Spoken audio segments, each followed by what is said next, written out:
Hello, fellow Christmas lovers and enthusiasts. You are listening to Closer to Christmas. This is episode number 8 for October 2022. Yes, we're still in the spooky season, so on this episode, I'm going to be covering another Funko Games card game, and this one is the Tim Burton Nightmare Before Christmas Making Christmas card game. Does this card game have what it takes to be called a Christmas card game classic? Well, I'm going to talk about my thoughts on this game, my gameplay that I had with it, what you get in the box, and everything else you could think of.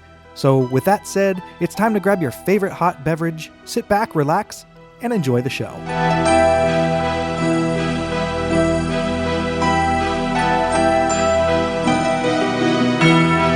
All right, everybody, thank you for listening to Closer to Christmas. If this is your first time here, I would like to thank you and welcome aboard. And if you are a returning listener, thanks for coming back for more. Before I get into the topic of this episode, I would just like to say arigato and Merry Christmasu to a listener from Japan. So I was checking the numbers and saw that we had some listeners that were from Japan, so had to add another one to my list. So I would like to thank you and have a Merry Christmas. So before I get into my review of the game, I just want to say, as I've said on the episodes in the past, this is not a sponsored podcast. I'm not sponsored by Funko Games at all. This is just the game that I chose to talk about for this episode. So I just want to be upfront and talk about that before I get into the episode here. All right, I'm sure I mentioned it in some podcasts in the past, but I'm a huge Nightmare Before Christmas fan, and I consider Nightmare Before Christmas to be a Halloween and a Christmas movie, so that is where I'm getting the Christmas aspect of this episode. But on this episode, I'm going to be talking about the Tim Burton Nightmare Before Christmas Making Christmas Funko card game. So from the back of the box, it says it's ages 6 and up, and it's 2 to 6 players.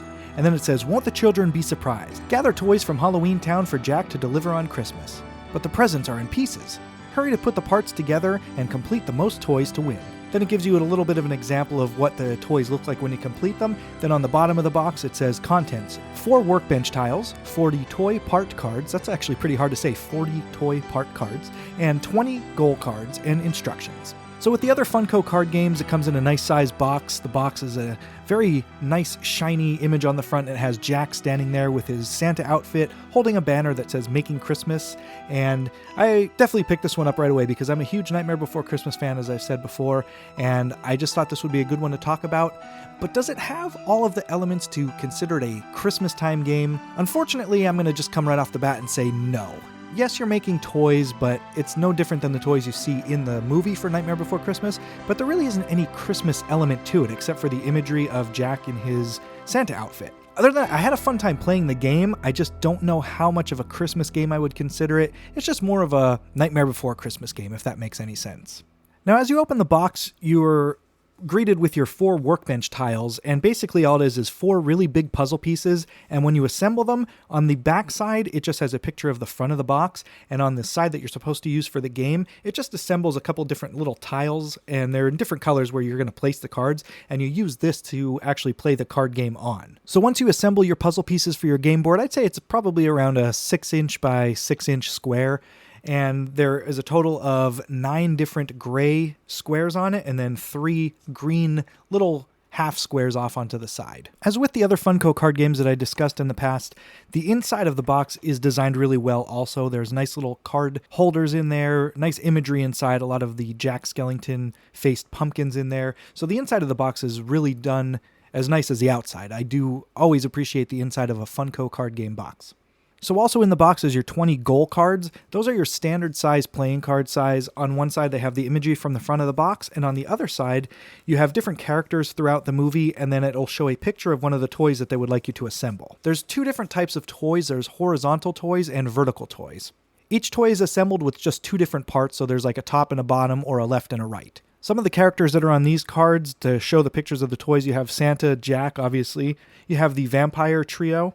You have Dr. Finkelstein. There is a Lock, Shock, and Barrel card. You also have the Witches. One of my favorite characters is also on here, the Harlequin character. He's the guy that has the orange and yellow feathers all over his chest and the large tentacles on his head. I actually have him tattooed on my forearm. Then there's also a card with the mayor on it, Sally. You have that one, I don't know, he's kind of like a Jekyll and Hyde type of character, but he has the chain that he carries another character around on. And then you have the, I don't know, the sea hag, I guess, the lady that pops out of the fountain that has like the fish gills on the side of her head. But those are just the characters that are on the cards that tell you what toys to build. They don't really play any specific role in the game, so it doesn't really matter who is on there. It's just more interested in the toy that they're showing you. And then the other stack of cards that comes with it is the 40 toy part cards, and these are a miniature size card. They're probably about, I say about an 1.5 by 2 inch card. Their texture is really nice, just like the other cards. It's a little bit of a waxy feel. On the backs of all of them, they look like a wrapped present with a bow with a pumpkin on it. And on the other side is your toy parts. So again, I mentioned before you have horizontal toys and vertical toys. An example of a horizontal toy would be the toy duck on a wagon. So on one card will be the tail end of him, and on the other card is the head for him. You'll also have that possessed teddy bear as a horizontal card. One half has his head, and the other half has the rest of his body flying there. And then on the vertical toys, you have a pumpkin jack-in-the-box.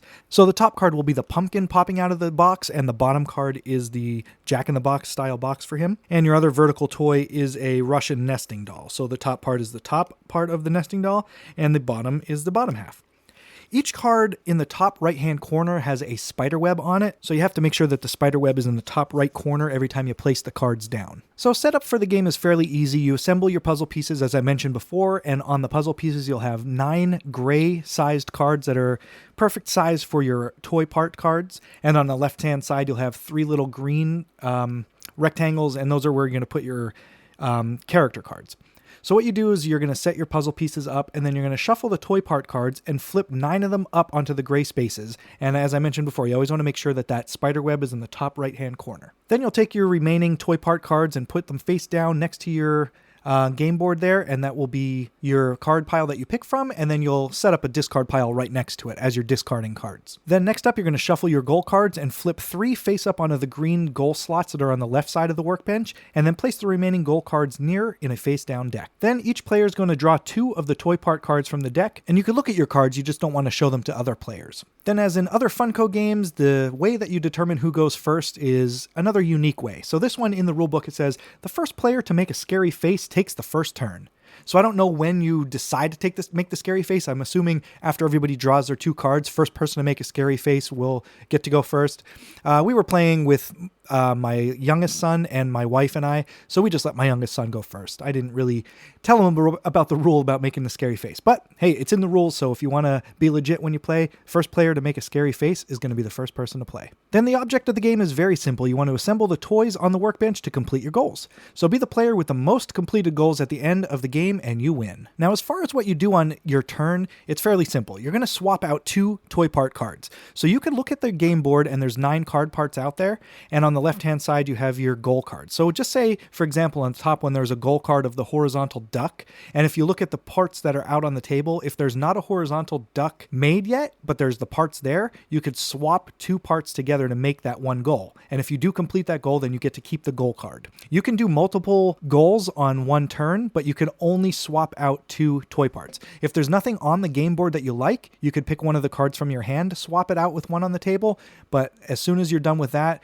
if it matches one of the goal cards, you're going to take the goal card and take the toy parts off of the game board, and that's 1 point for you. But in the meantime, if you did swap out 2 and you completed 2 goal cards, you'll remove all 4 of those cards and the 2 goal cards. Any of the toy parts that you do take off the table, you want to put into a discard pile, and then the goal card you want to keep to yourself. Again, you're only allowed to swap out 2 parts, so if you do choose to swap out 2 of them that are on the board game, and you don't swap out any that are in your hand, you just keep those 2 that are in your hand, and after you're done doing everything, it'll be the next person's turn. But before it is their turn, you do want to fill up all of the cards. So your toy part cards that are in the upside down pile, you want to fill in the board game, and you always want to fill in from the top and work your way down, and then replenish the goal cards as well. Now, while you're refilling the cards, if you happen to make a full toy and it is one of the goals, then that's going to be up for the next person to take that one. It's nothing that you're going to get because your turn is already over and you replenish the board. So on the second player's turn, if one of the goal cards are already met, they get to take that one right off the table and keep the goal card.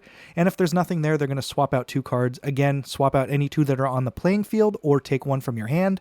But if there is nothing to complete and you actually go around the table and every person plays and there's nothing to complete, then you actually have to wipe off all of the toy parts and put 9 new ones on the board. Mixed in with the goal cards, there are a couple of special cards that have like the classic reverse arrow symbols on them. So if you complete a goal with that symbol, then you can immediately swap out 2 toy parts. The only thing when you're doing this is you cannot swap them out with an empty space on the workbench. So in theory, if you completed a goal, there should be a couple of cards missing from the bench. So when you do swap out 2 new ones, you have to swap a card for a card spot. You can't take a card and swap it out to an empty spot to complete another goal. So you just have to keep that in mind. So if you want to play a shorter style game, you're going to just take a few of the goal cards at the beginning. I think the instructions say 3 of them, and just discard those so you don't have to complete as many goals. And then the game will be over when all of the goal cards are completed and all of them are wiped off of the board. So then once the last goal is completed, the game's over. Each player is going to count the number of goals in front of them, and the player with the most goals wins. And then if there's a tie, it says to play again. And then one other special goal card that's in there is a goal that just has question marks, but it'll say vertical or horizontal. So if your goal card is a vertical question mark card, you can complete any vertical toy and that will count. Or the same thing with the horizontal. If you have the horizontal question mark card, you can complete any picture toy card that is a horizontal one. So those are the rules, and that's how you play. And on my playthrough with my family, we played a total of 3 or 4 games. I can't remember. The first 2 we played, me, my wife, and our younger son. It kept his interest for those 2 games, but then after that, he was finished because he didn't win. I guess you could say he's a bit of a sore loser, but he was not into it after that point, so he took off, and then me and my wife finished playing another 2 rounds. She beat me every time, and one time we had a tie round, but she did win every time. And as far as Christmas goes in this game, yes, you're making toys. They're the Halloween-style toys. There is a few imagery of Jack dressed as Santa, but for the most part, it's a Nightmare Before Christmas game.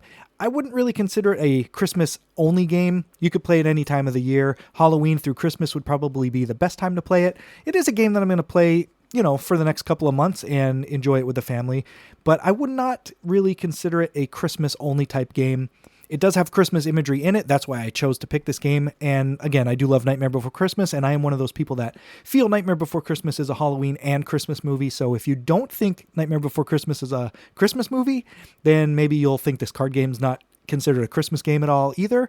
But that's just my thoughts and my opinions on it.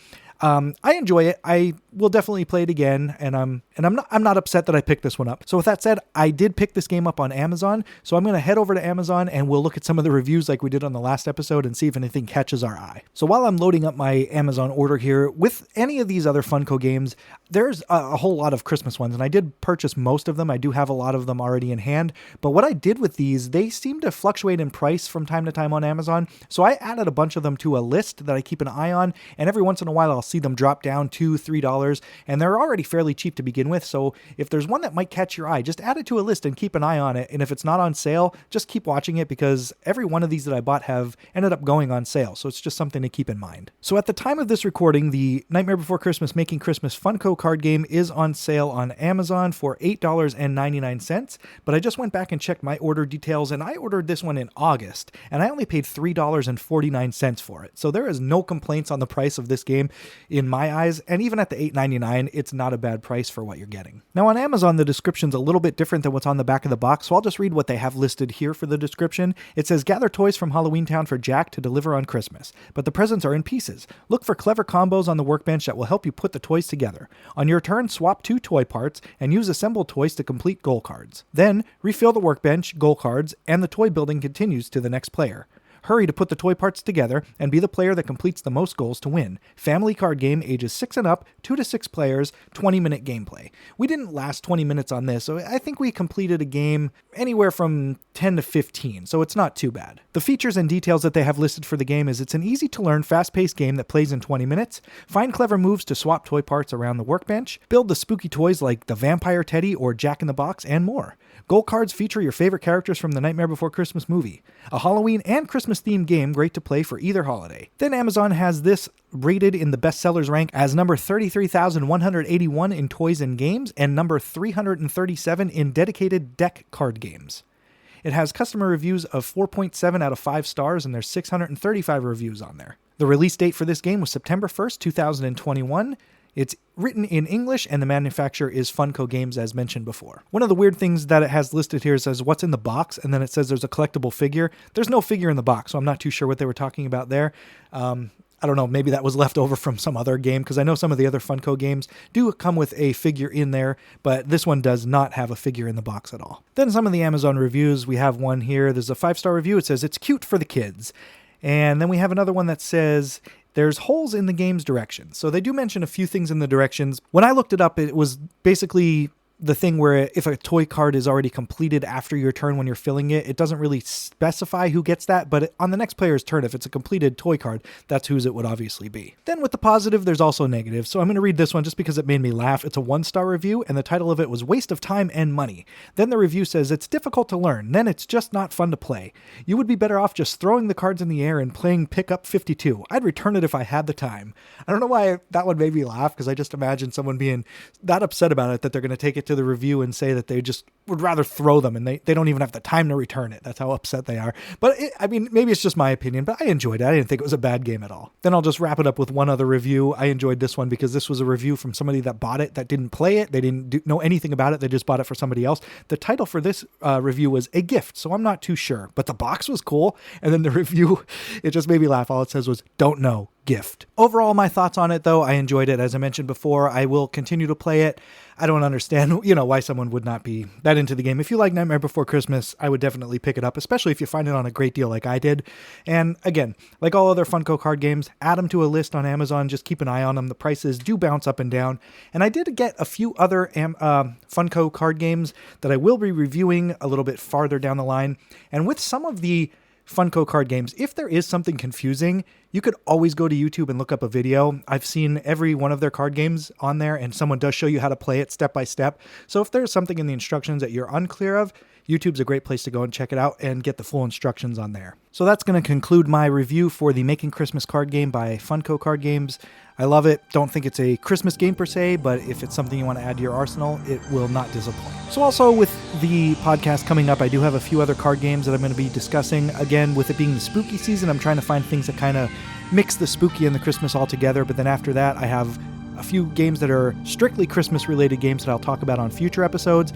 But I did take video of everything get in the box on this card game, and I will post that up on my Instagram and Twitter, so you can make sure you're following that.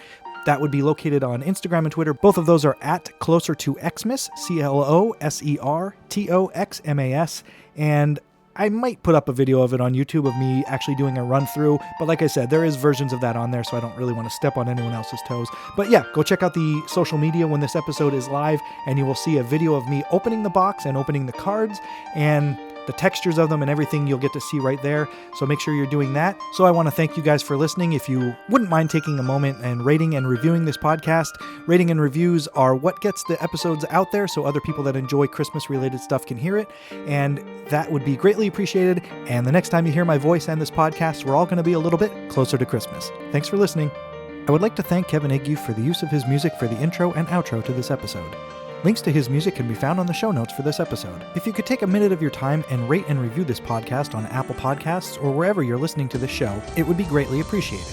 You could email the show at closertochristmaspodcast@gmail.com, and you could visit us online at closertochristmas.com. If you would like to have your voice heard on the show, or if you'd just like to send in a question or a comment, head over to closertochristmas.com and click on the message button. And finally, if you would like to follow our social media so you could see any pictures I might have discussed on the show, you can check us out on Twitter and Instagram, both at Closer to Xmas. Closer to Christmas is a proud member of the Christmas Podcast Network. The Christmas Podcast Network is home to hundreds of great Christmas podcasts from all around the world. Okay, Elfie, I'll take it from here. Make sure you visit the Christmas Podcast Network at christmaspodcasts.com.